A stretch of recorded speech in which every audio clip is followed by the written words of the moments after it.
या so hello friends, welcome back to Vidya Setu channel. I hope आप सभी अच्छे होंगे और आपकी ईएमएस और केवीएस की टीयर 2 की पढ़ाई प्रिपरेशन बहुत अच्छे से चल रही होगी और मेरी भी अच्छी चल रही है। बाकी बहुत से बच्चों का डाउट था। हम इधर उधर की बात ना करते हुए हम डायरेक्टली अपने टॉपिक पे आते हैं कि हमारा जो आज का वीडियो है वो किस टॉपिक पे है, किस टॉपिक पे बेस्ड है और मैंने ये वीडियो क्यों बनाया। ठीक है, और फ्रेंड्स देखो, सबको पता है कि हमारा ईएमएस का और केवीएस का टीयर 2 है, तो इतना टाइम नहीं है कि हम ऐसी वीडियो से मतलब ज्यादा वीडियो हम बना पाए। बट ठीक है, जो जुड़े हुए हैं मुझसे एस्पिरेंट्स, जो भी इसकी तैयारी कर रहे हैं केवीएस ईएमएस की ना, तो उनके लिए ये वीडियो बहुत इंपॉर्टेंट था। कमेंट्स आ रहे थे बहुतों के कि मैम प्लीज बताइए कि टीयर 2 के लिए एमसीक्यू तो हम ऑलमोस्ट कर लेंगे बिकॉज हमने और एग्जाम्स के लिए भी एमसीक्यू किया हुआ है, बट ईएमएस का मेंस का आप टीयर 2 हमें बताइए। टीयर 2 का आप डिस्क्रिप्टिव हम कैसे करें वो हमें प्लीज बताइए। फ्रेंड्स, मैंने यहाँ पे ईएमएस तो मेंशन किया है, लेकिन मैं ना यहाँ पे केवीएस मेंशन करना भूल गई। तो ये वीडियो केवीएस के लिए भी उतना ही फायदेमंद है जितना आपका ईएमएस टीयर 2 के लिए। ठीक है, तो आप दोनों के लिए ही ये इक्वली, क्योंकि हमारा टीयर 2 सेम, हमारा डिस्क्रिप्टिव और सब्जेक्टिव ऑब्जेक्टिव दोनों आ रहा है, तो ये भी आपका केवीएस का टीयर 2 के लिए उतना ही इंपॉर्टेंट है। मतलब सेम है दोनों। आप भी समझते हो इस चीज को कि अगर मैंने लिखा नहीं है तो इसका मतलब ये नहीं कि वो इम्पोर्टेंट है नहीं। ठीक है, तो टीयर 2 के लिए एमसीक्यू पार्ट ऑलमोस्ट सभी को पता है कि कैसे करना है। ठीक है, और कहाँ से करना है। बुक्स आपका सब्जेक्ट आपसे आपसे अच्छा कोई नहीं जान सकता, जो सोशल साइंस का, जो इंग्लिश का है, जो मैथ्स का है, कंप्यूटर साइंस का है, साइंस का है, तो आपको पता है कि आपका सब्जेक्ट आपसे अच्छा कोई नहीं जान सकता। अगर मैं आपको बुक्स बताऊं आपके सब्जेक्ट की, तो ये शायद उतना आपके लिए रिलायबल या फायदेमंद नहीं होगा जितना आपको खुद पता होगा आपके सब्जेक्ट के बारे में। मैं हिंदी से हूँ। ठीक है, जो मेरा सब्जेक्ट है वो हिंदी है। मैं इस पे आप बच्चों को जो वीडियो देखेंगे, मैं सॉरी, मैं उनको बुक बता सकती हूँ, लेकिन और सब्जेक्ट्स का अगर आप बोलोगे तो उसके लिए मैं अलग से वीडियो ले आऊंगी। ठीक है, लेकिन मुझे नहीं लगता कि आपसे अच्छा किसी और को पता होगा या मुझे पता होगा। ठीक है, तो अगर हम बात करें ईएमएस की, तो इसमें जो एमसीक्यू की वेटेज है वो आपका 40% है। मीन्स आपके 100 क्वेश्चन में से आपका 40 मार्क्स का आपका यहाँ पर आपको देखने को ईएमएस में क्वेश्चंस मिलेंगे, मतलब 40 एमसीक्यू मिलेंगे। और वहीं केवीएस में आपका 60 एमसीक्यू आपको देखने को मिलेंगे। ठीक है, तो ये हमने बात कर लिया कि कितने क्वेश्चंस क्या हमारे को देखने हैं। अब बात रही subject oriented question. So yes friend, ये तो आप सभी जानते हैं कि इस पेपर में टीयर 2 में आपका सब्जेक्ट ओरिएंटेड क्वेश्चन पूछे जाएंगे, ना कि आपको आपका जनरल एग्जाम पूछा जाएगा। ठीक है, तो ये आप सभी जानते हो कि आपका जो भी सब्जेक्ट है आपको उस पर अच्छे से कमांड रखनी है। और आई होप कि आपका सब्जेक्ट आपने अच्छे से प्रिपेयर पहले से किया होगा, या नहीं भी किया है कुछ परसेंट भी, अगर 10-20% 50% भी आपका कवर है, तो अभी आपके पास 1 मंथ अप्रोक्स है ना। जो एग्जाम है वो आपको मार्च या उसके बाद मार्च के एंड तक ही देखने को मिलेगा। तो स्टेटमेंट बेस्ड क्वेश्चन, तो ये आपका सब्जेक्ट ओरिएंटेड है। अपना अच्छे से एमसीक्यूज जो भी आप पढ़ो। ठीक है, फिर बात रही कि देखो, बहुत से बच्चे पूछते हैं कि मैम कोचिंग बताओ कि बेस्ट कोचिंग क्या है, क्योंकि जब मैं लाइव सेशन भी हमारा होता है, ठीक है, या हम कोई भी वीडियो अपलोड करते हैं, तो उस पे सबसे पहले कमेंट यही होता है कि मैम प्लीज हमारे को कोई अच्छा चैनल या कोई अच्छा ऐप या कोई अच्छा वेबसाइट जहाँ पे अच्छा कोचिंग होता है वो बताओ। तो फ्रेंड्स, मैं ऑनलाइन कोचिंग तो बिल्कुल रिकमेंड आपको नहीं करूंगी कि आप ऑनलाइन कोचिंग लो। एक बार को मैं आपको बोल सकती हूँ कि आपको बिल्कुल ऐसा है कि आपको किसी की बात नहीं सुननी और आपको ऑफलाइन कोचिंग लेनी ही लेनी है, तो आप प्रेफर कर सकते हो offline coaching. But online coaching तो मैं 1% भी आपको रिकमेंड नहीं करूंगी, because you know and I also know कि आपको मेनली जो कोचिंग पार्ट है, आपको जो कोचिंग लेना है वो आपको डिस्क्रिप्टिव के लिए लेना है। बिकॉज ऑब्जेक्टिव तो आपका ऑलमोस्ट सबको पता ही है कि आपको जो आपका सिलेबस है वो आपको पढ़ना है, तो मेनली आपको डिस्क्रिप्टिव है। बिकॉज आप फर्स्ट टाइम यहाँ पर हमारे को टीचिंग एग्जाम में डिस्क्रिप्टिव एग्जाम देखने को मिल रहा है, तो आपको मेनली उस पार्ट में प्रॉब्लम होगी कि हम डिस्क्रिप्टिव पार्ट कहाँ से करें। तो अगर आपको डिस्क्रिप्टिव लेना भी है तो आप ऑफलाइन कोचिंग लो, ऑनलाइन बिल्कुल नहीं। बिकॉज आपके कुछ डाउट्स होंगे, आपको अपने आंसर पेपर चेक करवाने होंगे, वो ऑनलाइन में बिल्कुल भी नहीं करेंगे। ठीक है, जितना हो सके सस्ते से सस्ता बैच आपको बेचेंगे।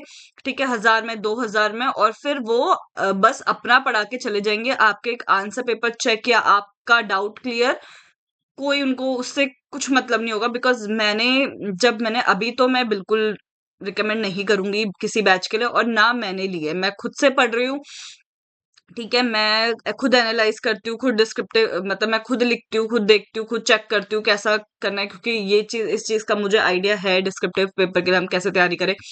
ठीक है, तो बात यही है कि भाई मैं आपको यही सजेस्ट करूंगी, जितना हो सके सेल्फ स्टडी करो। ठीक है, और अगर आपको डिस्क्रिप्टिव के लिए बैच लेना भी है तो ऑफलाइन बैच लो, ऑनलाइन बैच में कोई फायदा नहीं होगा। ठीक है, और मेनली अगर आप बैच, क्योंकि मैंने 2022 और समथिंग 23 में हमारा मैंने एक कोचिंग लिया था, ठीक है, मैंने एक बैच लिया था। तो उसमें क्या हुआ था कि भाई चलो हमने बैच ले लिया, वेल एंड गुड। ठीक है, तो उसके लिए मैंने जो हमारा जनरल पेपर है, तो उसका तो ठीक है, वो तो जिस हिसाब से वो पढ़ाते हैं जनरल पेपर के लिए वो उन्होंने पढ़ाया, लेकिन मैंने उसके साथ साथ प्लस में मैंने अपना मेन सब्जेक्ट जो मेरा हिंदी है उसका भी मैंने कोचिंग लिया था। ठीक है, तो समथिंग वो मुझे 30,000 नियर बाय कुछ में मुझे वो कोचिंग का प्राइस पड़ा था।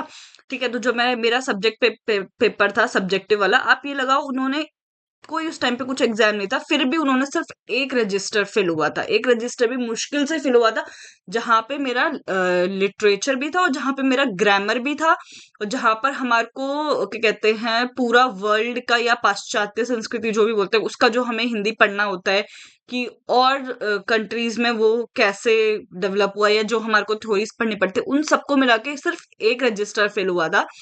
तो जब अभी मैं उसको पढ़ती हूँ तो मुझे वो लगता है, वो रजिस्टर जब मैं पढ़ती हूँ तो मुझे लगता है कि ये सिर्फ 20% कवर कराया गया है। ठीक है, अभी हमारे को हमारे एग्जाम के लिए कुछ नॉवेल्स दिए हैं, जो इंग्लिश वाले हैं वो भी लैंग्वेज वाले वो इसको समझ रहे होंगे, या संस्कृत या कोई भी है, तो नॉवेल्स है हमारे उसमें, हमारा लिटरेचर है हमारा उसमें, स्टोरीज है, या जो भी मतलब जितने भी हमारे टॉपिक्स हैं, तो आप ये लगा लो क्या ये सब एक रजिस्टर में पूरा हो जाएगा? नॉवेल्स, आपको इतनी बड़ी बड़ी नॉवेल्स पढ़नी है, और अगर मान लो आपका स्टेटमेंट बेस्ड क्वेश्चन आ गए और किसी नॉवल से आगे, मान लो हिंदी की एक नॉवल है गोदान, ठीक है, तो अगर वहां से आपको स्टेटमेंट अगर क्वेश्चन आएंगे तो वो कहाँ से आएंगे? नॉवल के बीच में से आएंगे, है ना, कोई इंपॉर्टेंट लाइंस होंगी, कोटेशन होगी, वहां से आएगा।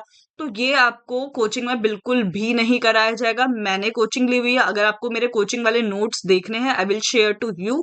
वो बस बता देते हैं कि प्रेमचंद की कहानियां कौन कौन सी है, प्रेमचंद की नॉवल कौन कौन सी, लेकिन उन नॉवल के अंदर क्या है कोई आइडिया नहीं देंगे, कुछ नहीं बताएंगे, कुछ नहीं पढ़ाएंगे, बिकॉज उनके पास इतना टाइम होता ही नहीं है कि वो आपको इतना सब कुछ डिटेल में पढ़ाए। 1 डेढ़ महीने में वो कोचिंग खत्म कर देते। आप सोचो कि आपका क्या हिंदी या इंग्लिश या साइंस जो भी सब्जेक्ट है, क्या वो 1 डेढ़ महीने में ही खत्म होगा? नहीं, कम से कम अगर आपको अपना सब्जेक्ट प्रॉपर तरीके से पढ़ना है जो एग्जाम ओरिएंटेड है, तो 6 6 महीने उसमें लग जाते हैं। ठीक है, तो मैं यही सजेस्ट करूंगी जितना हो सके सेल्फ स्टडी करो। ठीक है, क्योंकि बहुत से बच्चे पूछ रहे थे कि मैम कहाँ से कोचिंग ले, तो मैं अपनी सजेशन दे रही हूँ। बाकी आपको अगर परचेज करना है तो आप डेफिनेटली करो, मैं किसी को रिकमेंड नहीं कर सकती हूँ। ठीक है, और बात रही कि आपका जब एग्जाम हो जाएगा, आपने कोचिंग ले ली होगी, तब आके आप इस वीडियो पे जरूर कमेंट करना कि आपकी जो कोचिंग आपके सब्जेक्ट ओरिएंटेड थी वो आपके लिए कितनी फायदेमंद रही। ठीक है, बात रही कि बुक्स की मैम कहाँ से पढ़े, तो मैं आपको एक ही चीज रिकमेंड करूंगी कि जितना हो सके ऑथेंटिक बुक्स, आपके सब्जेक्ट से रिलेटेड जो भी ऑथेंटिक बुक्स है।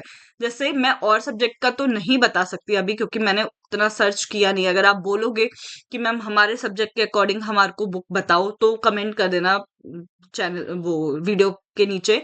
ठीक है, कमेंट कर देना वीडियो पे, तो मैं आपको आपके सब्जेक्ट का बता दूंगी। ठीक है, या मैं वीडियो बना दूंगी एक प्रॉपर हर सब्जेक्ट वाइज आपके बुक्स की इंपॉर्टेंट बुक्स जो है। ठीक है, लेकिन मैं अगर हिंदी का बताऊं तो हिंदी के आप इधर उधर से पढ़ो या गूगल से पढ़ो, इधर से पढ़ो, तो सबसे बेस्ट है कि आप हिंदी लिटरेचर के लिए आप शुक्ल जी की बुक पढ़ो। हिंदी साहित्य का इतिहास रामचंद्र शुक्ल की है ना, तो रामचंद्र शुक्ल जी की कोई इससे बेस्ट बुक कोई हो ही नहीं सकती। ये बिल्कुल ऑथेंटिक बुक है, जिन्होंने लिटरेचर पे लिखा है ना, जिन्होंने साहित्य पे लिखा।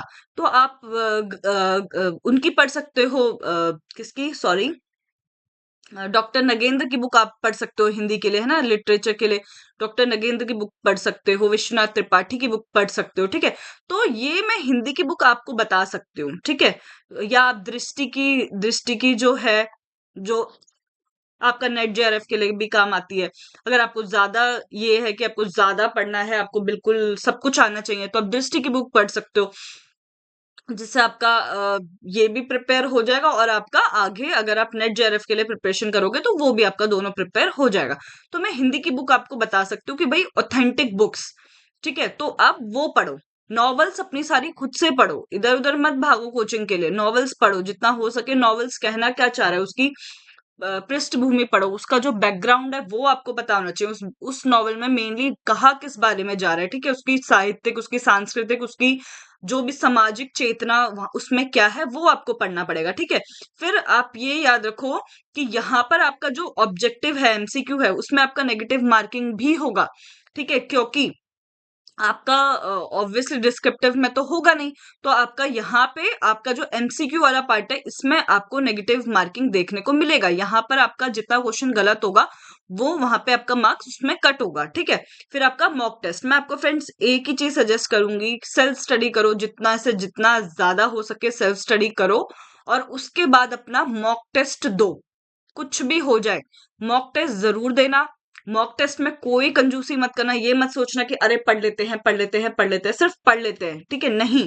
कितना भी नोट्स बनाओ, कितना भी पढ़ो, कितना भी कुछ करो, कितना भी रिवाइज करो, लेकिन एक चीज जरूर सजेस्ट करूंगी फ्रेंड्स, जो मुझे बोले तो जनरल पेपर में काम आई है, या जो मतलब मैंने अपना पहले जो एग्जाम दिए और जो मैंने अब रियलाइज किया कि मॉक टेस्ट कितने इंपॉर्टेंट है। कितने क्वेश्चन तो आपके ऐसे होंगे एग्जाम में जो आपने सिर्फ मॉक टेस्ट दिए होंगे और आपके वो आ जाएंगे कहीं ना कहीं घुमा फिरा के। मैं ये नहीं बोलूंगी उठा के क्वेश्चंस दे दिए, नहीं, ठीक है। इस बार जो ईएमएस या जो केवीएस का जो लेवल था, तो हम नहीं बोल सकते कि हमारे को उठा के क्वेश्चन दे दिए गए थे, क्योंकि जो हमारा ईएमएस में जो हमारी साइकोलॉजी थी, कोई क्वेश्चन उठा के नहीं था, ठीक है। लेकिन आपको ऑप्शंस, आपको जो उसमें जो आपका एक होता है कि एनालिसिस होता है, उसके जो एमसीक्यू के नीचे आपको जो पॉइंट्स दिए होते हैं, हर पॉइंट को एक्सप्लेन किया होता है, तो इससे आपको इतना नॉलेज आ जाता है, इतना आप सीख जाते हो, इतना आप पढ़ लेते हो ना,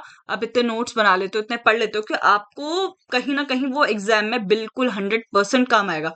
तो मैं आपको एक ही चीज सजेस्ट करूंगी, मैं आपको कोई चैनल सजेस्ट नहीं कर रही, कुछ सजेस्ट नहीं कर रही कि आप ऑनलाइन कोचिंग लो, ऑफलाइन कोचिंग लो, मेरी तरफ से बिल्कुल कोचिंग मत लो, सेल्फ स्टडी करो, बिकॉज मैं भी सेल्फ स्टडी करूँ, लेकिन टेक्स्ट बुक का फ्रेंड्स, क्योंकि आप ये बोलोगे कि भाई ये एक पेड वीडियो है या कुछ है, कुछ भी नहीं है, कुछ भी नहीं है। मेरे पास इसका कूपन कोड तक है कि आप कूपन कोड मेरे से लोगे तो मुझे 20% डिस्क, आपको वहां से 20% डिस्काउंट मिलेगा। स्टिल मैं आपको कोई नहीं बता रही कि ये कूपन कोड है, वो कूपन कोड है।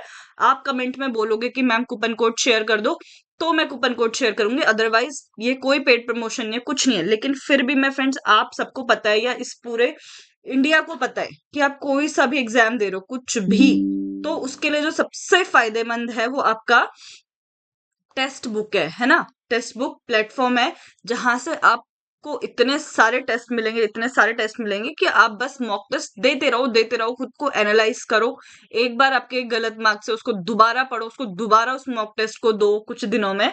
तो मैं ये आपको जरूर रिकमेंड करूंगी कि अगर आपका 50% आपकी पढ़ाई का मेहनत है, तो 50% आपका मॉक टेस्ट है। इतना इंपॉर्टेंट मॉक टेस्ट आपके लिए है कि भाई इसके बिना तो काम चलने ही नहीं वाला।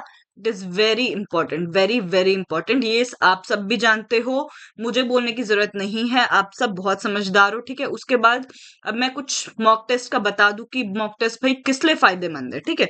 तो आपका जो मॉक टेस्ट है भाई, एक तो आपका स्पीड, स्पीड बहुत इंक्रीज करता है मॉक टेस्ट, क्योंकि आप जितने टेस्ट देते हो, जितने टेस्ट देते हो, आपको लगता है ऊपर टाइमर चलता है, आपको लगता है कि आप एग्जाम में बैठे हो, है ना, आप एग्जाम हॉल में ही बैठे हो और आप एग्जाम दे रहे हो और बस कोई क्वेश्चन छूट ना जाए। ये मैंने खुद एनालाइज किया, जब मैं ऐसे एग्जाम मतलब क्वेश्चन सॉल्व करती थी, तो मैं एक एक क्वेश्चन पे, रीजनिंग के क्वेश्चन पे 3 से 4 मिनट में ऐसे लगा देती थी। लेकिन जब मैंने मॉक टेस्ट में दिया तो मुझे लगा, जब मैं टाइमर देखती तो मुझे लगता है यार मेरा तो क्वेश्चन छूट जाएगा, मेरे तो क्वेश्चन ही छूट जाएंगे बहुत सारे, अगर मैं स्पीड पे ध्यान नहीं दूंगी। तो सबसे मेन चीज है आपकी स्पीड यहाँ से इंक्रीज कहीं ना कहीं होती है, बहुत ज्यादा होती है, ठीक है। फिर होता है आप अंडरस्टैंडिंग ऑफ क्वेश्चन, कि क्वेश्चन किस तरीके से एग्जाम में आपसे पूछे जा सकते हैं, स्टेटमेंट वाइज डायरेक्ट क्वेश्चंस, या कुछ भी कंक्लूजन है, तो आपको उससे क्वेश्चंस की अंडरस्टैंडिंग होती है कि कैसे क्वेश्चंस एग्जाम में पूछे जा सकते हैं। फिर आप वहां पर अगर आप कुछ क्वेश्चन गलत कर रहे हो या अगर आपका क्वेश्चन गलत है, तो आप अपने गलती को, एक minute friends,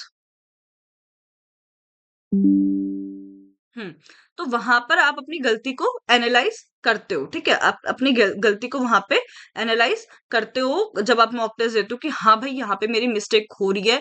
topic wise test दो, फुल टेस्ट नहीं दे सकते, टॉपिक वाइज दो। अगर आप टॉपिक वाइज देखो, मान लो कि आपका इंग्लिश का है, तो इंग्लिश में अगर आपका कोई भी टॉपिक है या हिंदी में कोई भी टॉपिक है, तो अगर आप उस टॉपिक पे, अगर आप सिर्फ उस टॉपिक पे टेस्ट देते हो, तो आपको पता चलेगा कि आप कहाँ पर लैग कर रहे हो, कहाँ पे आपका वीक है, कौन सा पॉइंट या कौन सा टॉपिक है, कौन सा ऐसी चीजें हैं जो जिसमें आप लैग कर रहे हो, कहाँ पर आप पीछे हो, कहाँ पर आप वीक पढ़ रहे हो। तो आप उसको नेक्स्ट टाइम उसको और अच्छे से पढ़ोगे और उसको फिर आप पढ़ोगे और उसके दोबारा टेस्ट दोगे, तो आपका कहीं ना कहीं मार्क्स इंप्रूव करेगा। तो यही तरीका होता है आपका पढ़ने का।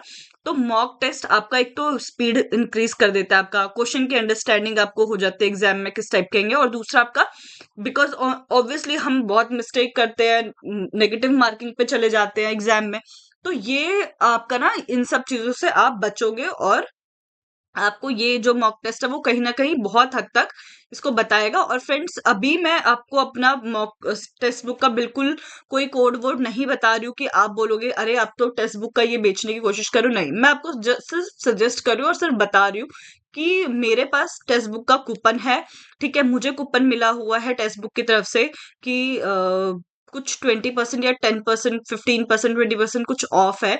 तो इफ यू वांट और you want to purchase text book, mock test जो भी है, तो मैं आपको ये नहीं बोल रही आप बैच खरीदो, टेक्स्ट बुक पे बैच भी पूरा है, लेकिन आप सिर्फ मॉक टेस्ट परचेज करो जो आपका कुछ ना कुछ 200, 300 समथिंग, वो आप कितने मंथ के लिए परचेज करो उस हिसाब से आपका डिपेंड करता है। तो अगर आपको चाहिए होगा तो आप मुझे कमेंट जरूर कर देना, है ना, कि मैम आप अपना टेक्स्ट बुक का लिंक या जो भी है कूपन कोड जो है वो शेयर कर दो, हमको परचेज करना है, ठीक है। फिर आपका इससे क्या क्या होता है, टेस्ट आप टेस्ट देते हो तो आपको बेटर एक्यूरेसी होती है आपकी, है ना, और कंटेंट क्लियर, कॉन्सेप्ट क्लियरिटी आपको होती है, आप पढ़ते हो गलतियों को, इम्प्रूव द टाइम मैनेजमेंट आपका होता है, ठीक है। फिर रिवाइज वीक एरियाज, तो जो आपके वीक एरियाज होते हैं, तो आप उसको यहाँ से, मतलब आप टेक्स्ट बुक टेस्ट देकर आप रिवाइज कर सकते हो बाद में, ठीक है। तो ये सब है। और रही अब आपकी टीयर 2 की बुक की बात, तो एमसीक्यू के लिए मैं हिंदी वाले बच्चों को तो यही सजेस्ट करूंगी कि भाई आप अपना लिटरेचर के लिए आप अपना शुक्ल जी की बुक, है ना, हिंदी साहित्य का इतिहास, तो ये तो फ्रेंड्स आपको पता ही होगा, मैं ज्यादा नहीं बताऊंगी, है ना। हिंदी साहित्य का इतिहास, आई थिंक ये इतनी कॉमन बुक है कि सबके पास होनी चाहिए। फिर आपका दूसरा डॉक्टर नगेंद्र की, है ना, डॉक्टर नगेंद्र की आपकी बुक, है ना, डॉक्टर नगेंद्र की बुक है आपकी हिंदी साहित्य का इतिहास, अगेन बहुत फेमस है, पढ़नी जरूरी है। तो उसका विश्वनाथ त्रिपाठी, तो उनकी भी है हिंदी साहित्य का सरल इतिहास, आई थिंक, है ना। तो ये बुक आप जरूर जरूर जरूर पढ़ो, ठीक है। तो ये आपका है। बाकी अगर और किसी स्टूडेंट को, चाहे वो इंग्लिश के हो, चाहे वो मैथ्स, मतलब कुछ भी कोई भी सब्जेक्ट है, तो आप मुझे जरूर बताना, मैं आपको बुक्स कहीं से भी सर्च करके रिकमेंड करके मैं आपको, या जो मेरे और जानकार हैं, टीचर्स हैं बहुत सारे जो इन सब्जेक्ट से हैं या जुड़े हुए हैं, तो मैं उनसे पूछ के आपको बेस्ट बुक्स रिकमेंड जरूर करूंगी, ठीक है। और फिर बात रही, अगर हम मेनली हमारा आज का रीजन था वीडियो बनाने का कि डिस्क्रिप्टिव हमें कैसा करना है। एमसीक्यू तो ऑलमोस्ट हर कोई एक बारी को कर लेगा, उन्होंने करा है, लेकिन फर्स्ट टाइम हम जो एग्जाम दे रहे हैं वो डिस्क्रिप्टिव का, और मैं आपके लिए पर्सनली एक एक पॉइंट लिख कर आई हूँ ताकि कोई भी पॉइंट छूट ना जाए, और आपको भी लगे कि हाँ भाई, मैम चाहे 10 दिन बाद वीडियो बना रही है लेकिन मेहनत मैम ने करी है, और मैम ने इस पे बहुत टाइम दिया, लिटरली मैंने इस चीज पे, इस वीडियो पे बहुत टाइम दे के मैं आपका ये वीडियो लेकर आई हूँ। तो अब हम बात करें इस पार्ट की, आंसर राइटिंग पार्ट की, या आपका डिस्क्रिप्टिव की, है ना। तो ये आपका 60% वेटेज है आपका ईएमआरएस में, ठीक है, और इसमें कोई नेगेटिव मार्किंग नहीं है। तो 60% वेटेज तो आपको समझ आ गया कि भाई ये चीज है, ठीक है। और अगर मैंने लिखा है नो नेगेटिव मार्किंग, तो इसका मतलब क्या है कि फ्रेंड्स वैसे ही आपका 4 नंबर का या 5 नंबर का या 6 नंबर का इसमें क्वेश्चन आपके आएंगे। तो ऑब्वियसली आप जितना लिखोगे आपका सही होगा, ये आपने लिखा हुआ है ना। तो अगर आपका क्वेश्चन नॉर्मली ठीक ठाक होगा तो आपको 4 में से शायद 2 नंबर मिल जाए, है ना। ज्यादा थोड़ा सा अच्छा होगा कि हाँ भाई आपने हर चीज कवर करी है, लेकिन आपकी थोड़ी मिस्टेक्स है या जो भी है, स्पेलिंग मिस्टेक्स है, या आपने ढंग से हर जो आपको मेनली चीज लिखनी चाहिए वो नहीं, तो आपका ज्यादा 4 में से 3, या आपका बिल्कुल करेक्ट होगा तो 4 में से 4। तो यहाँ पे तो आपके वैसे ही, अगर मान लो आपका 4 नंबर का है, 3 या 2 मिले तो वैसे ही कम हो गए। तो यहाँ पे डिस्क्रिप्टिव में कोई नेगेटिव मार्किंग नहीं होती है। डिस्क्रिप्टिव में आपके जो क्वेश्चन होता है 4 मार्क्स का, तो उसमें से आपको मार्क्स मिलेंगे। तो जो लास्ट में टोटल होगा उसमें से आपको टोटल करके जो आपके मार्क्स होंगे, तो यहाँ पे नो नेगेटिव मार्किंग, ठीक है। फिर सब्जेक्ट स्पेसिफिक आपका होगा, ये आपको पता ही है। तो वर्ड्स जैसे अगर 4 मार्क्स का है तो आप 130 120 से 150 तक आप जो आपके वर्ड्स हैं वो आप एग्जाम में लिख सकते हो, ठीक है। How to write your descriptive writing, मतलब कैसे आप करें। तो आपका यार पर्टिकुलर सिंपल है। पहले तो आपका थोड़ा, हिंदी में बोलते हैं भूमिका, कि आपकी भूमिका होनी चाहिए कि आप कोई भी क्वेश्चन लिख रहे हो तो उस पे थोड़ा सा जो जनरल पार्ट होता है वो आप लिखो, ठीक है। उसके बाद आपका मेन बॉडी आती है, एक ये हो गया। फिर दूसरा आपका हो गया मेन बॉडी। मेन बॉडी आप लिखो। एक मिनट फ्रेंड्स।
या सो सॉरी फ्रेंड्स, वो थोड़ा फैमिली मैटर था, तो I hope you will understand, है ना। तो बस स्टार्ट करते हैं आगे। कहाँ कहाँ पे थे हम? सो यस, तो मैं आपको बताई थी कि कैसे आप एक अच्छा आंसर जो है आप अपना लिखते हो। तो मेनली आपका यहाँ पे भूमिका हो गई, ठीक है, मेन बॉडी हो गई, और लास्ट में आप अपना कंक्लूजन, है ना, या आप हिंदी में उसको निष्कर्ष हम बोलते हैं, ठीक है। तो ये आपका मेनली होता है कि आपको कोई भी क्वेश्चन है तो उसका पहले आप छोड़ थोड़ा बहुत एक्सप्लेन करो, फिर आप मेन बॉडी लिखो कि उसमें कौन कौन से आपके राइटर्स आ जाएंगे, या कौन कौन सी इंपॉर्टेंट लाइंस है, कोटेशंस है, वो चीजें होगी, और लास्ट में आप उसका छोटा सा दो तीन चार लाइन का आप निष्कर्ष यहाँ पे ऐड कर सकते हो, ठीक है। फिर उसका रहेगा हाउ टू राइट, क्या हो गया, what is the basic important points, ठीक है। तो यही मैंने आपको बता दिया कि बेसिक इंपॉर्टेंट पॉइंट्स कैसे है कि आप राइटर्स को कवर करो, आप कुछ कोटेशंस कवर करो, ठीक है। तो ये सब आपका इसमें हो गया। फिर discussion on subject wise question, ठीक है, सैम्पल पेपर। और हाँ, अब हम इसके बाद ये अगर हमारा हो गया, बेसिक पॉइंट्स हमने डिस्कस कर लिए, यहाँ पे मैं थोड़ा सा आपके लिए चार्ट लेकर आई हूँ। आई होप आप उस चीज से समझ पाओगे कि आपका क्वेश्चन लिखने का तरीका डिस्क्रिप्टिव क्या होता है, ठीक है। तो आपका फिर उसके बाद आपका सब्जेक्ट वाइज मैं कुछ क्वेश्चंस लेकर आई हूँ सैम्पल पेपर्स, कि सैम्पल पेपर से ही मैंने उठाए हैं कुछ क्वेश्चन या खुद से बनाए हैं। तो कैसे आप अपना जो सही आंसर है सही तरीके से वो आप आंसर लिख सकते हो। तो ये नहीं है कि सिर्फ आपको बता दिया कि हाँ भाई डिस्क्रिप्टिव ऐसे लिखना है, ये लिखना है, मेन पॉइंट्स ऐसे लिखना है, ये नहीं, मैं पूरे प्रॉपर क्वेश्चन लेकर आई हूँ। जो जो इम्पोर्टेंट, लाइक जो मुझे लगता था कि जिस सब्जेक्ट का मैं बना सकती हूँ तो वो मैंने बना दिया। अगर आपका भी कुछ सब्जेक्ट है जो कवर नहीं हो पाया है ना, तो आप एक बार मुझे उसके लिए भी कमेंट करके बता देना, तो मैं उसके लिए भी लेकर आ जाऊंगी, ठीक है। तो जैसे इसमें मैंने हिंदी कवर किया, ठीक है, इंग्लिश, एसएसटी, साइंस, कंप्यूटर, ठीक है। तो ये कुछ बेसिक इसके आइडियाज है जो आपको यहाँ पे क्वेश्चन से मिल जाएंगे। और हम एक चार्ट की बात करें तो भाई आपको एक आंसर राइटिंग में आपको क्या क्या आपके लिए इंपॉर्टेंट है जो आपको देखना ही पड़ेगा या इसको फॉलो ही करना पड़ेगा, ठीक है।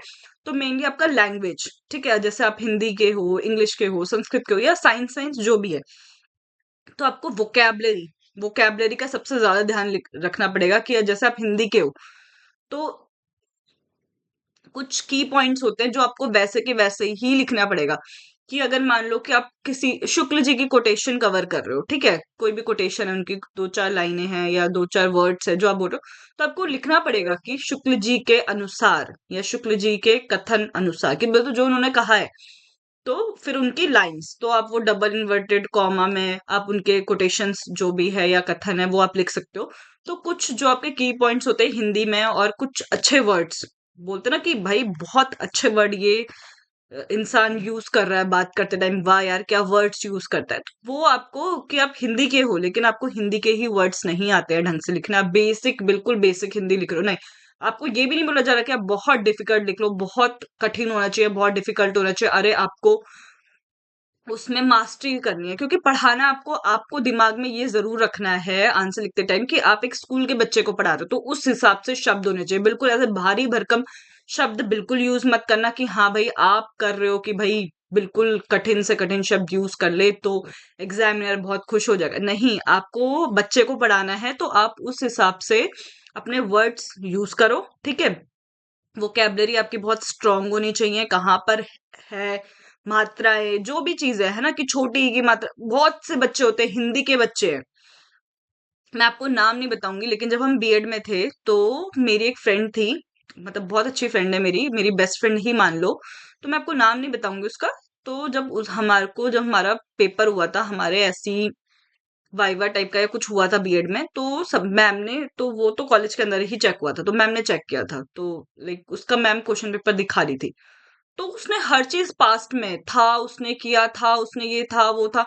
तो मैम बोल रही थी कि ये कोई भी टीचर का आंसर पेपर नहीं लग रहा है ना।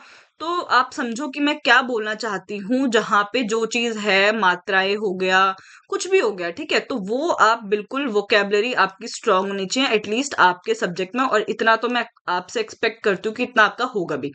फिर ऑथेंटिक वर्ड्स, कि भाई कहाँ पर कौन से, सेम जो मैंने बोला की वर्ड्स आपको पता होने चाहिए, ठीक है। फिर राइटिंग स्किल्स आपकी, जैसे आपका स्पीड, ये इसी के अंदर आ जाएगा। ठीक है, स्पीड आपकी अच्छी होनी चाहिए, बिकॉज आप एक 4 नंबर का आंसर लिख रहे हो, और अगर आप बिल्कुल टाइम को ध्यान में रखते हुए नहीं लिखोगे तो आपके कहीं ना कहीं 2-3 क्वेश्चन तो ऐसे ही छूट जाएंगे। तो आपको अपना स्पीड लिमिट या आपका स्पीड अच्छा होना चाहिए, और स्पीड के साथ साथ आपकी हैंड राइटिंग अच्छी होनी चाहिए। ये नहीं कि आप स्पीड में तो कर रहे हो लेकिन आपकी हैंड राइटिंग ऐसी है कि जो बिल्कुल समझ नहीं आ रही। तो एक अच्छे टीचर की सबसे बड़ी क्वालिटी ये होनी चाहिए कि भाई उसकी जो राइटिंग है, चाहे वो इंग्लिश में लिख रहा है, ठीक है, चाहे मीन्स हम कुछ भी एक लिख लेते हैं ना, तो चाहे उसकी इंग्लिश की हैंड राइटिंग है, कुछ भी है, ठीक है, तो या हिंदी की हैंड राइटिंग है, तो मैं अपने लिए श्योर हूँ कि मेरी इंग्लिश और हिंदी, वैसे तो मुझे हिंदी में लिखना है क्योंकि मैं हिंदी मेरा सब्जेक्ट है, लेकिन मैं अपने लिए इतना श्योर हूँ कि मेरी हिंदी और इंग्लिश की जो हैंड राइटिंग है वो इतनी अच्छी है कि शायद जहां पर एग्जामिनर ने मुझे 2 नंबर देने होंगे तो वो मुझे 3 नंबर दे देगा, कि मेरी जो हैंड राइटिंग है, और ये मैं खुद मानती हूँ, मेरी हैंड राइटिंग बहुत पहले जब मैं बहुत छोटी थी उतनी अच्छी नहीं थी, बट मैंने कहीं न कहीं सोच के, जब मैंने सोचा कि मैं टीचिंग लाइन में जाऊँगी या कुछ, तो मैंने अपनी हैंडराइटिंग बहुत ज़्यादा उस पे काम किया और बहुत ज़्यादा इम्प्रूव किया। बिकॉज़ अगर एक टीचर की ही हैंडराइटिंग समझ नहीं आएगी, मैं देखती हूँ बहुत टीचर्स की हैंडराइटिंग बहुत बुरी होती है, कुछ समझ नहीं आता है। तो मुझे नहीं लगता कि भई वो एक पड़ाव है कि भई आपकी राइटिंग अच्छी होनी चाहिए विथ स्पीड, ठीक है? तो स्पीड का ध्यान दो, हैंडराइटिंग अपनी थोड़ी इम्प्रूव करो लिख-लिख के, ठीक है? फिर नंबर ऑफ वर्ड्स, वो आपको ध्यान देना चाहिए कि आपका या 4 नंबर का है तो 120 से 150 वर्ड, 5 का है तो आपका 180 तक होने चाहिए, 170 तक होने चाहिए, तो आप अपना थोड़ा ध्यान दो इस इन चीजों पे। राइटिंग बहुत main main part I think है आपका, विथ स्पीड, ठीक है, क्योंकि अगर आपकी राइटिंग अच्छी है ना, तो आई थिंक एग्जामिनर ऐसे ही खुश हो जाएगा कि भाई वाह, ये तो टीचर बनना चाहिए, इतनी अच्छी इसकी हैंडराइटिंग है, ठीक है। तो उस हिसाब से आपकी हैंडराइटिंग होनी चाहिए, और मेन चीज कि आप जो लिख रहे हो वो भाई ऑथेंटिक, मतलब ऑथेंटिसिटी होनी चाहिए मेनली, कि ये नहीं कि भाई क्वेश्चन कुछ और पूछा जा रहा है, आप आंसर कुछ और लिख रहे हो, ठीक है, आपसे पूछा गया कि भाई कुछ भी मान लो कि वो कहाँ रहता है और आप लिख रहे हो वो क्यों रहता है। एक एग्जाम्पल है, चाहे बेकार से एग्जाम्पल हो, आपसे एक एग्जाम्पल मैं आपको दे रही हूँ कि भाई नहीं, जो आपसे क्वेश्चन पूछा गया है आप वही लिखो, आप इधर उधर मत भटको, ठीक है। तो और बात रही आपकी एग्जाम स्ट्रक्चर क्या होना चाहिए आपका, कि आप जो क्वेश्चन लिख रहे हो उसका क्या स्ट्रक्चर होना चाहिए, तो जैसे मैंने आपको बोला कि सबसे पहला होना चाहिए आपका एग्जाम क्वेश्चन का आंसर का स्ट्रक्चर, कि भाई सबसे पहले भूमिका है, भूमिका मीन्स आपका इंट्रोडक्शन, आप कुछ भी क्वेश्चन है उसका इंट्रोडक्शन जरूर दो, जरूर जरूर जरूर। फिर आपका मेन बॉडी, ठीक है, तो आपका 3 लाइन, मुश्किल से ढाई, 3 लाइन, 3.5 लाइन, 4 लाइन आपका एक आपका इंट्रोडक्शन हो जाएगा, ठीक है, मैं आपको यहाँ पे लाइन बता रही हूँ। फिर उसके बाद आपका मेन बॉडी, फिर वो इंट्रोडक्शन आप 3-4 लाइन में छोड़ के नेक्स्ट पैराग्राफ आपका मेन बॉडी होगा, उसी में कंटिन्यू मत करना। एग्जामिनर को पता होना चाहिए कि जो टीचर जो बनने वाला है वो बहुत दिमागदार है, बहुत अच्छा माइंड से प्ले करता है, बहुत अच्छा सोचता है। फिर उसका आपका मेन बॉडी 1 लाइन छोड़ के, फिर मेन बॉडी में आपका क्या आ जाता है, जैसे आपके एग्जाम्पल्स आ गए, फैक्ट्स आ गए, ठीक है, कोटेशंस आ गई, रिलेटिव पॉइंट्स आ गए, तो ये सब आपका मेन बॉडी है, कि भाई कुछ भी आप कोई भी क्वेश्चन है उसके आप एग्जाम्पल दे रहे हो, उसके आप फैक्ट्स दे रहे हो, उसके आप कोटेशंस लिख रहे हो, फिर आप रिलेटिव पॉइंट्स लिख रहे हो उसमें, तो ये आपका मेन बॉडी का कुछ पॉइंट्स हो गए जो मैं आपको बता रही हूँ। फिर आपका लास्ट में आपका आ गया निष्कर्ष, मीन्स कंक्लूजन, कि भाई उसको आप सम अप पूरा क्वेश्चन को कैसे कर रहे हो, तो वो आपका निष्कर्ष होना चाहिए, जो हम आगे क्वेश्चंस में बात करेंगे, ठीक है। फिर उसके बाद आपका भाई यहाँ पर आपका आई थिंक आपका एमसीक्यू से भी ज्यादा टाइम मैनेजमेंट आपका यहाँ पर होना चाहिए।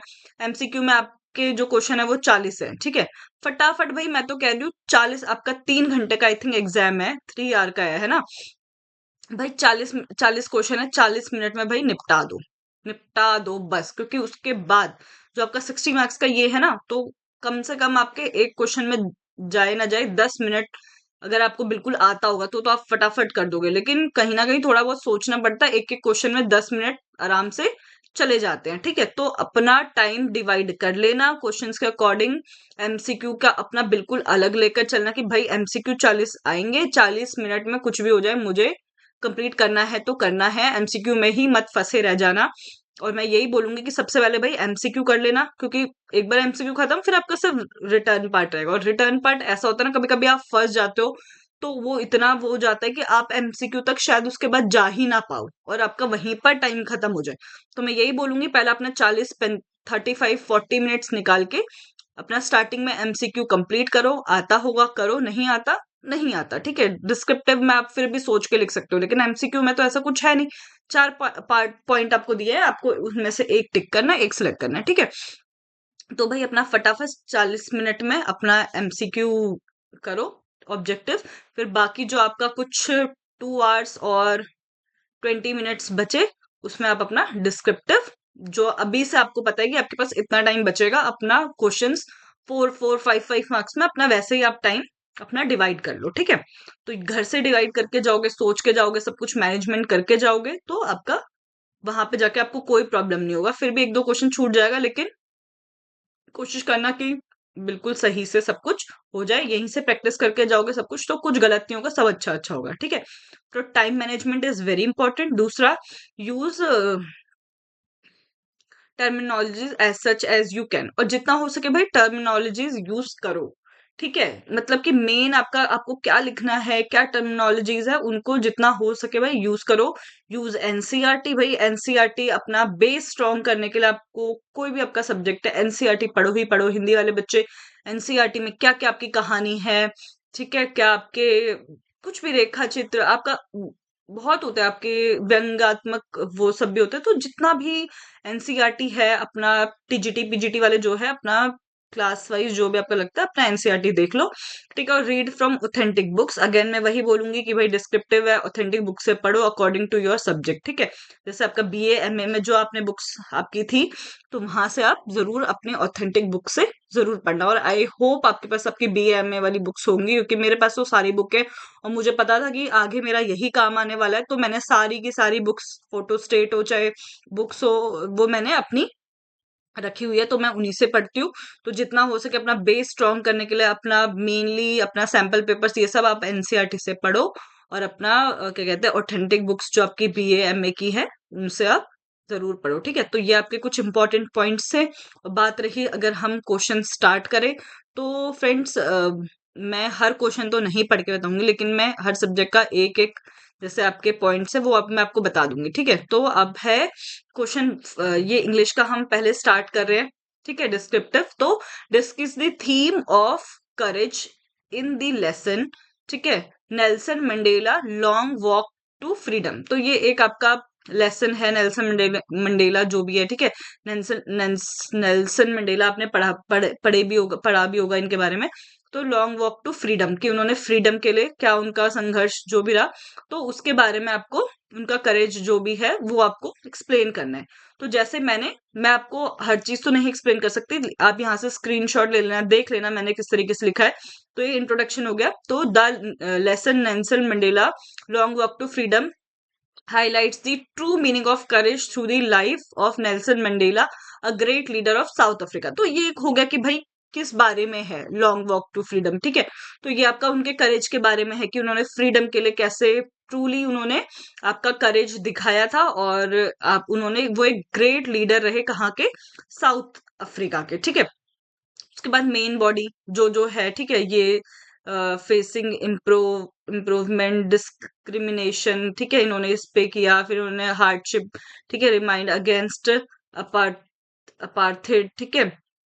फिर his courage inspired million of people, ठीक है। फिर उसके बाद स्टैंड अगेंस्ट इनजस्टिस के अगेंस्ट वो खड़े रहे, ठीक है। तो साउथ अफ्रीका है। फिर including approach Mandela ability to enemies to show moral courage and strength character. फिर कंक्लूजन आपका ये हो गया, 10 lesson teacher to real courage lie stand up for justice equality and humanity even in the most difficult situation. तो ये आपका एक निष्कर्ष होगा कि क्यों वो करना चाहिए, कि आपको एक डिफिकल्ट सिचुएशंस में भी आपको इक्वालिटी, जस्टिस, ह्यूमैनिटी इन सब का साथ देना चाहिए, इन सबके साथ खड़े होना चाहिए, ठीक है। फिर ये एक और क्वेश्चन है, describe the central idea of poem dust of snow by Robert Frost, ठीक है। तो ये भी आपका इंट्रोडक्शन में लिखा है। फिर मेन बॉडी हो गया, ठीक है, और फिर आपका कंक्लूजन हो गया। तो आई होप इससे आप समझ पा रहे हो कि आपको किस तरीके से क्वेश्चंस करने हैं, ठीक है। कुछ भी आपको प्रॉब्लम फील हो, इंग्लिश वाले स्टूडेंट्स है ना, एस्पिरेंट्स, तो मुझे कमेंट करके जरूर बताना, ठीक है। तो ये आपके मैं कुछ क्वेश्चन लेकर आई थी 2, और अब हिंदी की बात आ गई, ठीक है। तो हिंदी वाले बच्चों जो है हमारे, जो जुड़े हुए हैं चैनल पे या जो जुड़ेंगे, तो मैं भी हिंदी से ही हूँ। तो जो भी चैनल पे अगर नया है हिंदी स्टूडेंट, तो प्लीज चैनल को सब्सक्राइब जरूर कर देना, है ना। तो ये दो बैलों की कथा आप पता ही है आपको, है ना। तो दो बैलों की ये कथा है। कहानी के माध्यम से प्रेमचंद ने मानवीय मूल्यों और पशु संवेदना को कैसे उजागर किया है, ठीक है। तो दो बैलों की कथा से जो प्रेमचंद है, आपको पता ही है, एक वो इतने महान उपन्यासकार है, महान कहानीकार है ना, कथाकार है। तो प्रेमचंद ने मानवीय मूल्यों को और पशु संवेदना को, कि पशु के प्रति हमें कैसे संवेदन होना चाहिए, उसको कैसे उजागर किया है। तो इसको स्पष्ट करना है आपको। तो अगर आपने प्रेमचंद की दो बैलों की कथा पढ़ी होगी, तो आप एक्सप्लेन कर पाओगे। तो इनका पूरा नाम, जैसे इन्होंने प्रेमचंद लिखा, तो आप पूरा नाम लिख सकते हो, तो ज्यादा इम्पैक्ट करेगा कि हाँ भाई, मुंशी प्रेमचंद हिंदी साहित्य के महान यथार्थवादी कथाकार है। अब यथार्थवादी कैसे, ये यथार्थवादी कैसे हुए, क्योंकि इन्होंने उस टाइम के जो मानवीय मूल्य थे, और जो पशु संवेदना थी, जो उस टाइम के, जो प्रेमचंद ने जो उस टाइम के, आपके बोलते ना कि करंट जो सिचुएशंस उस टाइम पे चल रही थी, उसको उन्होंने उठाया। तो उसी को यथार्थवाद कहते हैं, कि भाई हमारे को आदर्शवाद, हमारे को ये वाद वो, कहीं ना कहीं प्रेमचंद स्टार्टिंग में आदर्शवाद रहे, लेकिन जब उन्होंने सिचुएशंस देखी उस समाज की, उस टाइम की, जो आजादी के टाइम था, ठीक है, तो उन्होंने वो कहीं ना कहीं आदर्शवाद से वो यथार्थवाद की तरफ बढ़ते गए, है ना। तो उनकी कहानियों में आपको, उनके उपन्यास में यथार्थवाद देखने को मिलेगा, ठीक है। तो इनके साहित्य में ये एक महान यथार्थवादी थे, है ना, तभी तो उन्होंने पशु संवेदना पे लिखा, मानव मूल्यों पे लिखा। तो ये कथाकार थे यथार्थवादी। उनकी कहानी दो बैलों की कथा ग्रामीण जीवन के साथ साथ मानवीय मूल्यों और पशु संवेदना को अत्यंत प्रभावशाली ढंग से प्रस्तुत करती है, ठीक है। आई होप आपको ये सब अंडरस्टैंड कर रहा होगा, क्योंकि मैं हर शब्द को अगर मैं एक्सप्लेन करने लगी ना, तो ये वीडियो आई थिंक बहुत लंबी हो जाएगी, बहुत लंबी हो जाएगी, और फिर आप बोलोगे कि भाई फालतू की बातें करी है, बहुत एक्सप्लेन किया है, ये करा है, वो करा है। तो मैं जो, आप इसका स्क्रीनशॉट ले लेना, समझ लेना, ठीक है। मैं थोड़ा बहुत एक्सप्लेन कर भी रही हूँ इस कहानी। तो अगर आपका मुख्य भाग है, तो इस कहानी के मुख्य पात्र आप लिख दो हीरा मोती हैं, जो दो बैल है उनका नाम ये है, जो केवल पशु नहीं है बल्कि संवेदनशील प्राणी के रूप में चित्रित किए गए हैं। वे अपने मालिक झूरी, ठीक है, मालिक का नाम पता, क्योंकि देखो अब आप ये झूरी, हीरा, मोती, ये सब आप जब ही लिख सकते हो जब आपने वो जो कहानी है वो खुद से पढ़ी है ना। कोई कोचिंग वाला आपको ये कहानी नहीं पढ़ाएगा, और आपको नाम भी याद नहीं करवाएगा कि भाई हीरा मोती या आपका झूरी, है ना, जो उनका मालिक है वो झूरी है, तो ये आपको कोई भी याद नहीं करवाएगा, आपको ये खुद से ही पढ़ना पड़ेगा। अब बताओ आप ये सब कहाँ से पढ़ोगे। वो आपको एक प्रॉपर नोट्स बना के दे देंगे, बोलेंगे ये लिखो, ये लिखो, और उसमें ये सब कुछ नहीं होगा। तो मैं आपको बोल रही हूँ, जितना सेल्फ स्टडी करो उतना बेटर है, ठीक है। तो झूरी के प्रति गहरा प्रेम और निष्ठा रखते हैं। जब उन्हें अन्य स्थानों पर ले जाया जाता है, तो वहां उन्हें कठोर व्यवहार और अत्याचार सहना पड़ता है।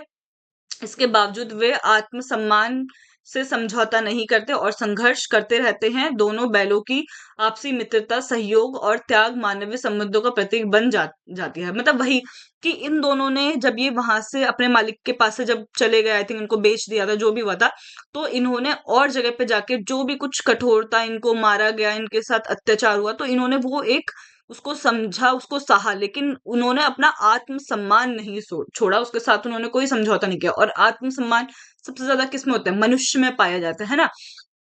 तो इन्होंने इन दो बैलों की कहानी के माध्यम से एक मानवीय, जो हम मानव है, हमार को इन्होंने उजागर किया है। दो बैलों की आपसी मित्रता, की भाई कैसे हमें, अगर हम मित्र साथ में है तो हम सब कुछ सह सकते हैं, सब कुछ सहयोग से रहते हैं, त्याग हमारे अंदर होता है ना। तो ये इन सब का प्रतीक है। प्रेमचंद ने इनके माध्यम से समाज में व्याप्त निर्दयता, है ना, तो समाज में व्याप्त जो निर्दयता है, कि उनको भाई मारा गया, उनको प्रताड़ित किया गया, उनको अत्याचार उन पे किया गया, तो वो बताया गया, शोषण पर भी करारा प्रहार किया। तो यहाँ पर प्रेमचंद ने समाज में व्याप्त जो निर्दयता है, ठीक है, और जो शोषण किया जाता है उस पे करारा प्रहार किया। अब क्या है, अमीर लोग गरीबों का शोषण करते हैं, तो यही तो दिखाया गया है कि भाई जो मालिक है, या जो अच्छे पैसे वाला है, जो उनको खरीद लेता है, या जो हम उनके अंडर काम करते हैं, तो हमारे हमारे साथ कैसा शोषण किया जाता है, कैसे निर्दयता हमारे लिए दिखाई जाती है, ठीक है। तो यही इन्होंने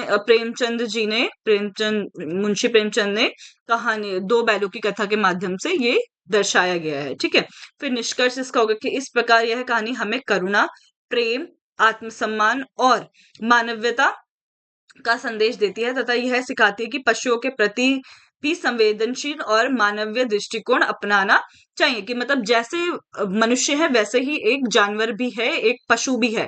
तो हमारे को जैसे हम एक इंसान को ट्रीट करते हैं वैसे ही हमें एक पशु को भी ट्रीट करना चाहिए, और वो भी एक मानव के समान ही है। ठीक है, आई होप आप सबको ये समझ आ रहा होगा। फिर मैंने यहाँ पे कबीरदास की साखियों का, अब यहाँ पर आपका लिटरेचर का आ गया। ठीक है, तो कबीरदास की जो साखियां हैं, है ना, तो उस पे मैंने ये क्वेश्चन लेकर आई हूँ। ठीक है, कि कबीरदास की साखियों के आधार पर उनके सामाजिक व एवं नैतिक विचार, ये चीज ना बिल्कुल आएंगी आपकी, सामाजिक, नैतिक, ठीक है, यथार्थवाद, आदर्शवाद क्या है, ये आपका जरूर देखने को आपको मिलेगा। तो कबीरदास की साखियों के आधार पर उनके सामाजिक एवं नैतिक विचारों को आपको बताना है, सामाजिक और नैतिक विचार। ठीक है, तो भूमिका है कबीरदास जी, पहले तो आपको बताना पड़ेगा कि वो किस कौन से टाइम पीरियड के हैं। तो कबीरदास भक्ति काल के हैं, ये आपको पता है। और कौन से संत, कौन सी शाखा है उनकी, निर्गुण संत कवि थे वो। ठीक है, जिनकी साखियां समाज के सत्य, नैतिकता और आत्मज्ञान का मार्ग दिखाती हैं। ठीक है, ये आपका भूमिका होगी। फिर मुख्य भाग हो गया, कबीर अपनी साखियों में समाज कुरीतियों, पाखंड और आडंबर का तीव्र विरोध करते हैं। ये तो आपको पता ही है कि कबीर जी ने इन पे कटाक्ष किया है, जो समाज की कुरीतियां है, पाखंड है, आडंबर है। ठीक है, वे बाहरी धार्मिक दिखावे, वो मतलब ये बोलते हैं कि बाहरी धार्मिक दिखावा करने की जरूरत नहीं है कि आप पाठ पूजा करे जा रहे हो, करते जा रहे हो, लेकिन आपकी आंतरिक शुद्धता, आजकल क्या है कि भाई बाहरी दिखावा बहुत है कि पूजा पाठ ये वो, टीका लगा के घूमो, तिलक लगा के घूमो, लेकिन अंदर से मन जो है वो आपका शुद्ध ही नहीं है। ठीक है, तो अब आपको वो बताना है कि भाई उन्होंने किस चीज पे बल दिया। तो उन्होंने बाहरी धार्मिक दिखावे पे की निंदा करी है। देखो हमें इस टाइम पे अगर हम बोला जाए, कभी भी हमें उसकी निंदा नहीं करनी, जो हम धर्म अपना रहे हैं, जो हम पूजा पाठ कर रहे हैं, उसकी कोई निंदा ऑब्वियसली नहीं होनी चाहिए, लेकिन हमारा जो आंतरिक मन है जो है वो शुद्ध होना चाहिए, ये भी बहुत ज्यादा इंपॉर्टेंट है। ठीक है, तो उस टाइम पे कबीर जी ने जो बाहरी दिखावा है, धार्मिक दिखावे, उसको उसकी निंदा करी और आंतरिक शुद्धता पे उन्होंने बल दिया। और ये आपको कबीर जी के अकॉर्डिंग ही लिखना है, आप कुछ भी मानते हो उससे कुछ फर्क नहीं पड़ता। कबीर जी कैसे थे, उन्होंने क्या अपनाया, उन्होंने किस चीज का साथ दिया, उन्होंने किस चीज का विरोध किया, आपको वही लिखना है। ठीक है, उनके अनुसार ईश्वर की प्राप्ति जाति, धर्म या कर्म कांड से नहीं, बल्कि सच्चे हृदय, मतलब उन्होंने, वो क्या मानते थे कि अगर हमें ईश्वर को प्राप्त करना है तो उसमें हमें जाति, धर्म, कर्म कांड ये सब नहीं देखना चाहिए, उसमें हमें सच्चा हृदय देखना चाहिए, सदाचार देखना चाहिए। इसी से ही हम ईश्वर की प्राप्ति करते हैं। कबीर गुरु को अत्यंत महत्वपूर्ण मानते हैं। तो कबीर ने किसको महत्वपूर्ण माना, सबसे ज्यादा गुरु को। और कहते हैं कि सच्चा गुरु अज्ञान के अंधेरे को दूर करता है। और वो कहते हैं कि जो सच्चा गुरु होता है, जो रियल मायने में, जो सच में जो गुरु होता है, वो आपके अज्ञान को, जो आपको ज्ञान नहीं है या जो आपको बुरा ज्ञान है, उसको, वो उस अंधकार को वो क्या करते हैं, दूर करते हैं। उनकी भाषा, कबीर की भाषा सरल थी, ठीक है, लोक प्रचलित थी और व्यंग्यपूर्ण है। ठीक है, जिससे उनके विचार आत्म जनता तक सहज रूप से पहुंचते हैं, क्योंकि ये पढ़े लिखे तो थे ही नहीं। तो जो इनकी भाषा थी वो, और जो उनके व्यंग्यपूर्ण, जो भी वो उनकी लोकप्रियता थी, वो ज्यादातर किन में थी, जो आम जनता थी उनमें। कबीरदास जी बहुत प्रचलित है। अब आप इनके गुरु का नाम लिख सकते हो, जो भी आपको थोड़ा बहुत और ऐड करना है। देखो मैंने आपको एक आइडिया दिया है, मैं नहीं बोल रही कि ये 150 वर्ड है या इतना ही आपको लिखना है, नहीं, ये थोड़ा कम है। लेकिन आप खुद से भी तो ऐड करोगे ना कि आपने कबीरदास जी के बारे में और क्या पढ़ा, और आप सामाजिक नैतिक चेतना में आप और क्या लिख सकते हो, है ना। फिर निष्कर्ष आपका हो गया कि अतः अतः कबीरदास की साखियां आज भी प्रासंगिक है। ऑब्वियसली हम पढ़ते ही है उनका, जितने भी उनकी साखियां, वे मानव के अहंकार ठीक है, मानव को अहंकार त्याग कर सत्य, प्रेम और समानता के मार्ग पर चलने की प्रेरणा देती है। तो आई होप फ्रेंड्स, हिंदी वाले स्टूडेंट जो भी हैं, आई होप आपको ये समझ आया होगा। यहाँ से आपको थोड़ा आइडिया हुआ होगा कि भाई मैं कैसी हूँ अपने सब्जेक्ट में, या मुझे क्या समझ आता है अपने सब्जेक्ट में, कि किस तरीके के क्वेश्चन आएंगे, क्या आएंगे, और यही आएंगे। मैं ये नहीं बोलूंगी कि सेम उठकर आ जाएगा, लेकिन यही इसी टाइप का आएगा। कुछ नया टॉपिक तो उठ के आ नहीं जाएगा हिंदी में। जो टॉपिक्स हैं, जो आपका सिलेबस है, वही है, बस आप उस पे से कितने क्वेश्चन क्रिएट कर सकते हो या बना सकते हो, है ना, वो आप पे डिपेंड करता है। ठीक है, तो बस अच्छे से पढ़ो डिस्क्रिप्टिव के लिए। ठीक है, और कोई नर्वस होने की जरूरत नहीं है, कुछ चिंता करने की जरूरत नहीं है।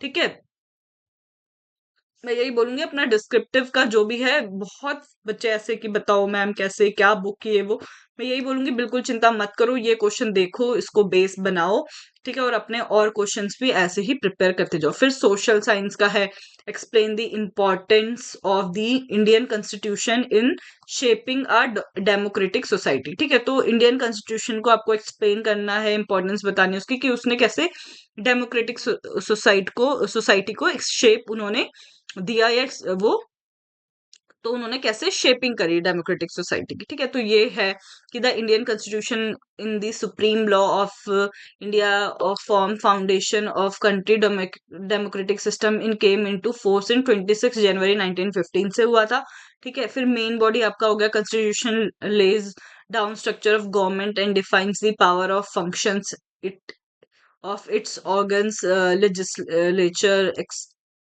एग्जीक्यूटिव एंड जुडिशरी, ठीक है, जो इनके तीन पार्ट्स हैं, ठीक है। फिर जो भी आपका fundamental rights, equality, freedom, protection against exploitation which ensure justice and dignity for all citizens, ठीक है, ये सब आपको बताना है।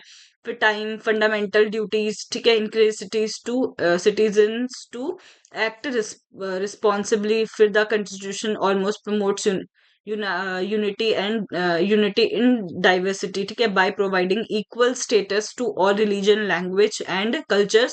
It it federal structure balance power between the central and state government, right?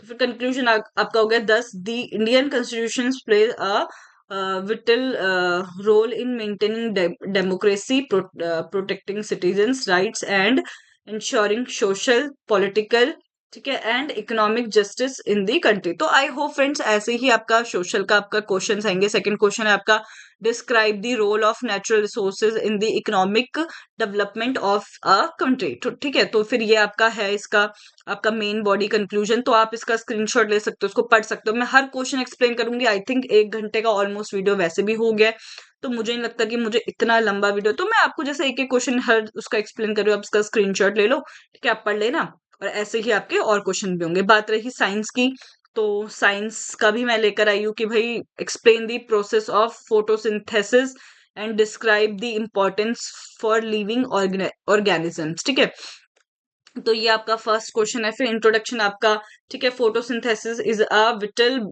Biological process by which green plants prepare their own food using sunlight. It is essential for the survival of life and earth. फिर ये आपका main body हो गया और ये आपका conclusion हो गया, ठीक है, तो ये आप पढ़ सकते हो कि इनका इसका कंक्लूजन है कि the photosynthesis is life supporting process, it provides food, release or oxygen and maintaining environmental balance, making it essential for all living beings, ठीक है, तो आप इसका स्क्रीनशॉट एक बार ले लो, ठीक है। फिर हम चलते हैं अगले क्वेश्चन पे। तो इसका भी मैं एक क्वेश्चन और लेकर आई हूँ कि describe the structure of function of the human heart. अब ह्यूमन हार्ट का क्या फंक्शन होता है, ठीक है, तो ये आपका थोड़ा बायो से आ गया, तो फिर answer the human heart is muscular organ, plays crucial role, ठीक है, और system pumping blood throughout the body. फिर मेन आपका पार्टी हो गया आपकी ये backward flow of blood size for fist, जो भी आपका है आप इसका प्लीज स्क्रीनशॉट एक बार आंसर कर ले लो, जो भी है, ठीक है। तो मैं जितना मैं कर सकती थी आपके लिए मैंने ये जरूर किया है। आई होप आपको फ्रेंड्स जो भी स्टूडेंट है जिस भी सब्जेक्ट के, आई होप आपको ये वीडियो पसंद आ रहा होगा। मैंने अपनी एक बहुत मतलब जो मैं कोशिश कर सकती थी वो मैंने की है। बात रही कंप्यूटर साइंस की, तो ये कंप्यूटर साइंस का भी मैं आपके सामने क्वेश्चंस लेकर आई हूँ। दो, explain Python as a programming language, discuss its feature and advantage, ठीक है, तो ये पाइथन एक लैंग्वेज है कंप्यूटर की, तो ये आपको इसके बारे में आपको बताना है, एक्सप्लेन करना है पाइथन के बारे में, उसके फीचर एंड एडवांटेज आपको बताने हैं, ठीक है। तो Python is a high level interpreted programming language developed by, अब भाई आपको बताना पड़ेगा कि पाइथन जो लैंग्वेज है वो किसने डेवलप किया है, ठीक है। मोस्ट इम्पोर्टेंट तो ग्यूडो वेन रॉसम, ठीक है, ये आपको पता होना चाहिए। It is widely used in education and industry due to the simplicity and readability, ठीक है, तो ये कहाँ यूज होता है, ये आपने बता दिया कि इंडस्ट्री में होता है और ये आपका एजुकेशन में यूज होता है। तो ये आपको आपका मेनली इंट्रोडक्शन हो गया, फिर आपका मेन बॉडी हो गया। पाइथन इज सिंटैक्स, ठीक है, simple syntax with similar to English language, ठीक है, making easy to beginners to learn and understand. तो ये आपका मेन बॉडी हो गया और ये आपका नीचे कंक्लूजन हो गया। तो आप इसका भी स्क्रीनशॉट ले लो, ठीक है। दस Python is powerful and flexible. तो ये पावरफुल है, फ्लेक्सिबल प्रोग्रामिंग लैंग्वेज है। It's simplicity, versatility and wide range of applications make one most popular programming language in the world today। ठीक है, तो ये वर्ल्ड में मोस्ट मतलब बहुत सारे उसमें पॉपुलर है, ठीक है। सेकंड क्वेश्चन हो गया, what is network topology, explain different type of network topologies. ठीक है, तो इसका टोपोलॉजीज आपको पता ही है, आपने ये तो आपको वैसे भी आपने पढ़ा होगा जब आपने जनरल पेपर की तैयारी करी थी, और आप तो वैसे भी कंप्यूटर के स्टूडेंट है, तो ऑब्वियसली आपको ये बहुत अच्छे से पता होगा। तो बस टोपोलॉजी, स्टार टोपोलॉजी, है ना, जो आपके कनेक्शंस होते हैं, जो आप कनेक्ट करते हो, है ना, आपके नेटवर्क जो भी होते हैं ना, तो ये तो हमने भी पढ़ा है, तो थोड़ा बहुत आइडिया है, इतना नहीं है। बट रिंग ट्री टोपोलॉजी, ठीक है, मैश टोपोलॉजी, ठीक है, तो ये आप पढ़ लेना। 10 network topology plays an important role in network program performance, reliability and scalability. ठीक है, तो ये आपका कंप्यूटर साइंस का हो गया। तो फ्रेंड्स इतना ही है। आई होप आपको जो सब्जेक्ट्स मैंने एक्सप्लेन करे हैं यहाँ पे, और जो नहीं भी करे, आई होप आपको थोड़ा बहुत नहीं, आपको बेसिक आइडिया हो गया होगा कि किस टाइप के क्वेश्चन आएंगे, कैसे आपको अटेम्प्ट करने हैं क्वेश्चन, क्या उसका स्ट्रक्चर होना चाहिए, क्या इंपॉर्टेंट पार्ट है। मैंने सिर्फ आपको क्वेश्चन नहीं एक्सप्लेन किया है, नहीं बताया कि इस टाइप का लिखो। मैंने आपको हर पॉइंट की कितने मार्क्स का है, क्या नेगेटिव मार्किंग है, क्या आपको ध्यान रखना है, हैंड राइटिंग, ये सब जो भी है, आपको स्पीड, ठीक है, आप कैसे टेस्ट दे सकते हो, कैसे आप अपना स्पीड जो भी है चेक कर सकते हो। तो फ्रेंड्स आई होप आपको ये वीडियो पसंद आया होगा। आई नो थोड़ा लॉन्ग हो गया है, बट इसमें कुछ भी इधर उधर का नहीं है, सब इंपॉर्टेंट पॉइंट्स हैं। अगर मैं बोलूंगी कोचिंग आपको कोई हेल्प नहीं करेगा, जितना हो सके आप सेल्फ स्टडी करें, ठीक है।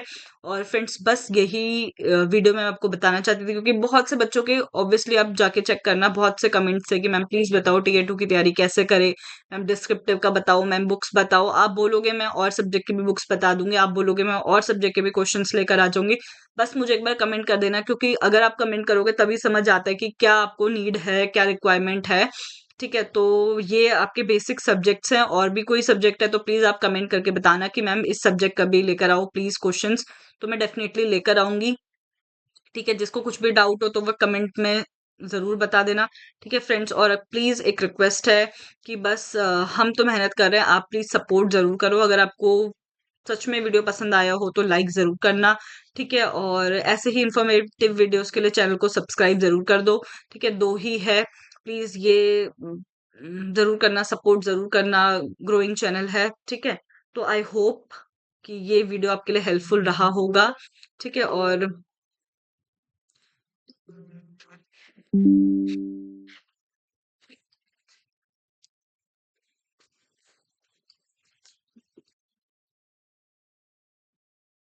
तो अगर आपको वीडियो पसंद आया हो तो बस चैनल को लाइक कर देना, ठीक है, वीडियो को लाइक कर देना, चैनल को सब्सक्राइब कर देना।